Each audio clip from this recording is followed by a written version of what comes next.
बकरीद आने में सिर्फ 1 महीना रह गया है और बहुत ज़्यादा खुशी भी हो रही है। तो आज मैं आपके लिए बकरीद स्पेशल चटखारा बीफ बोटी की रेसिपी लेकर आई हूँ, जो ऊपर से क्रिस्पी और अंदर से रुई की तरह नरम और मज़ेदार चटखारेदार बनकर तैयार होती है।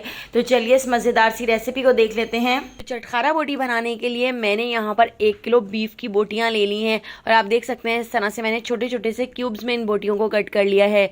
बोटियों को हमने एक पतीली में डाल दिया है और 2 टेबल स्पून मैं इसके अंदर ऐड कर देती हूँ कुटा हुआ लहसुन अदरक का पेस्ट। और यहाँ पर मैंने मीडियम साइज की एक प्याज ले ली है, जिसको हमने इस तरह से मोटे स्लाइस में कट कर लिया है। तो प्याज भी मैंने इसके अंदर ऐड कर दी है और 1/2 टीस्पून नमक ऐड कर दिया है। नमक बाद में भी हम टेस्ट करके ऐड कर लेंगे। और इसके अंदर मैं ऐड कर देती हूँ तकरीबन 2 से 2.5 गिलास के करीब पानी। पानी हमने इतना ऐड करना है कि ये सारी बोटियाँ अच्छी तरह से पानी के अंदर डिप हो जाएं और इसको हमने अच्छी तरह से मिक्स कर लेना है और इसको गैस के ऊपर पकने के लिए रख देना है। तो गोश्त को हमने 80% कुक कर लेना है। आप देख सकते हैं इसमें बॉयल आ चुका है, तो इसको कवर करके लो फ्लेम पर आधे घंटे के लिए छोड़ देती हूँ। इतनी देर हम यहाँ पर एक मसाला बना के तैयार कर लेते हैं। तो 1/2 टीस्पून नमक मैंने एक बोल में ऐड कर दिया है। नमक पहले भी मैं ऐड कर चुकी हूँ। 1/2 टीस्पून लाल पिसी हुई मिर्चें, 1/2 टीस्पून लाल कुटी हुई मिर्चें, 1 टीस्पून मैं इसके अंदर ऐड कर रही हूँ पिसी हुई सफ़ेद मिर्च। इसके साथ ही यहाँ पर 1 टीस्पून चाट मसाला भी हम इसके अंदर ऐड कर देते हैं। 1/2 टीस्पून पिसा हुआ गरम मसाला और इसके साथ ही यहाँ पर मैंने कश्मीरी लाल मिर्च भी 1/2 टीस्पून इसके अंदर ऐड कर दी है। 1/2 टीस्पून हल्दी पाउडर भी हम इसमें ऐड कर देते हैं।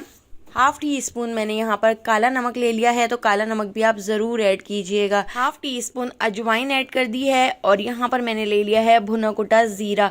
तो 1 टीस्पून भर के हम इसके अंदर भुना कुटा ज़ीरा भी ऐड कर देते हैं। और 2 टेबल स्पून मैंने यहाँ पर भुना कुटा धनिया ले लिया है। तो धनिया को भून कर थोड़ा सा कूट लिया था और इसके साथ ही यहाँ पर भुनी हुई मैंने कसूरी मेथी भी 1 टेबल स्पून इसके अंदर ऐड कर दी है। अब इस बोल के ऊपर मैं रख लेती हूँ एक स्ट्रेनर और स्ट्रेनर से छानकर हम इसके अंदर कॉर्नफ्लोर ऐड कर देते हैं। तो 3 टेबल स्पून हम इसके अंदर कॉर्नफ्लोर ऐड कर देंगे। कॉर्नफ्लोर ऐड करने से ये बोटियाँ ऊपर से बहुत ही ज़्यादा क्रिस्पी बनकर तैयार होंगी और इनकी जो बाइंडिंग है वो इसके ऊपर से उतरेगी भी नहीं। 2 पिंच हम इसके अंदर ऐड कर देते हैं जर्दे का रंग, जिससे इसका कलर बहुत ही ज़्यादा अच्छा आएगा। तो इन सारे ड्राई मसालों को हम अच्छी तरह से मिक्स कर लेते हैं और मिक्स करने के बाद अब जो हमने बोटियों को अच्छी तरह से गला लिया था, तो हम बोटियां भी चेक कर लेते हैं। तो बोटियों को मैंने 80% कुक कर लिया था और 80% कुक करने के बाद अब जो इसका ये बचा हुआ पानी है, फुल फ्लेम पर हम इसके पानी को ड्राई कर लेते हैं। तो अच्छी तरह से देखिए इसका पानी भी खुश्क हो चुका है। तो इन बोटियों को मैं काउंटर के ऊपर रख देती हूँ और इसको अच्छी तरह से ठंडा कर लेती हूँ। तो यहाँ पर ये सारी बोटियाँ भी ठंडी हो चुकी हैं। तो चलिए अब हम इसके ऊपर मसाले की कोटिंग कर लेते हैं। एक बार आप ये बहुत ही मज़ेदार सी चटखारा बोटी बनाकर ज़रूर देखिएगा। इतनी ज़्यादा पसंद आएंगी कि आप इसको अपने घर की दावतों में बनाना पसंद करेंगे। तो देखिए इन सारी बोटियों को मैंने इस मसाले वाले बोल के अंदर ऐड कर दिया है और अच्छी तरह से इन बोटियों के ऊपर हम इस मसाले की कोटिंग कर लेते हैं। मैंने यहाँ पर 2 मीडियम साइज़ के लेमन ले लिए हैं, तो हम इसके अंदर लेमन जूस भी ऐड कर देते हैं। मैंने यहाँ पर 2 मीडियम साइज़ के लेमन लिए हैं, आप एक बड़े साइज़ का लेमन भी इसके अंदर ऐड कर सकते हैं। तो ये सारा जूस अच्छी तरह से मैंने इसके अंदर निचोड़ दिया है और इसको हम अच्छी तरह से मिक्स कर लेते हैं। इस पूरे मसाले की कोटिंग अच्छी तरह से इन बोटियों के ऊपर कर ली है और इसको मैंने 2 घंटे के लिए फ्रिज में रख दिया था। इस तरह से सारा मसाला इन बोटियों के अंदर तक चला गया था। अगर आपके पास ज़्यादा टाइम हो तो आप 1 दिन पहले भी इस तरह से इन बोटियों के ऊपर इस मसाले को लगा कर रख सकते हैं और दूसरे दिन आप इसको बनाकर तैयार कर सकते हैं। तो इसको बनाने से पहले हम इसके ऊपर कोयले का दम भी लगा देते हैं, जिससे इसका जो फ्लेवर है वो बिल्कुल बारबेक्यू वाला आएगा।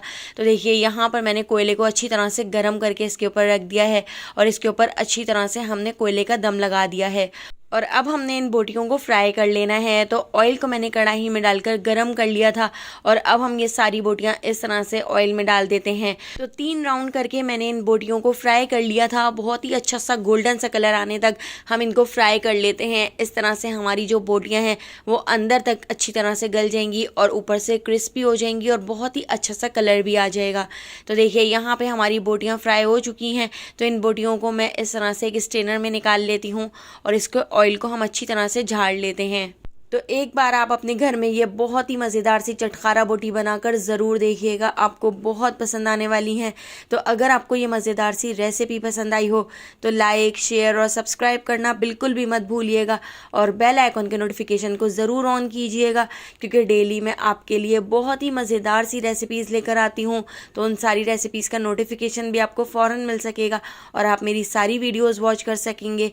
फेसबुक, टिकटॉक या यूट्यूब पे देख रहे हैं तो मेरे चैनल को फॉलो ज़रूर कर लीजिएगा। आने वाली वीडियो तक मुझे दीजिए इजाज़त। अल्लाह हाफ़िज़।